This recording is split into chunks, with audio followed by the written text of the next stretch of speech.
علیکم ورحمۃ اللہ وبرکاتہ۔ آئیے حضرات جانتے ہیں کہ ابلیس کی حقیقت کیا ہے۔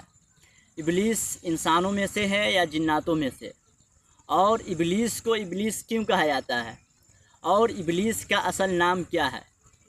تو در منصور میں سعید بن منصور رحمۃ اللہ علیہ کا قول سورہ کہف کے تحت نقل کیا گیا ہے کہ اللہ تبارک و تعالی نے فرشتوں کے ذریعے جنات کو سزا دلائی تھی، جس میں بہت سے جنات قتل ہوئے، اور یہ ابلیس چھوٹا سا بچہ تھا۔ آسمان پر اس بچے کو آسمان پر لا کر رکھا گیا، اور یہ فرشتوں کے ساتھ تسبیح و تحلیل میں مشغول ہو گیا۔ اسی کو اللہ تبارک و تعالی نے قرآن میں فرمایا، کان من الجن ففسق عن امر ربی، کہ ابلیس جنات میں سے تھا اور انہوں نے اپنے رب کی نافرمانی کی۔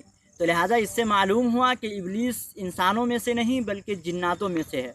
اور یہ ابلیس کو ابلیس کیوں کہا جاتا ہے، تو اس کی وجہ فرماتے ہیں کہ ابلیس کا لفظی معنی ہے انتہائی درجے کا مایوس ہونا۔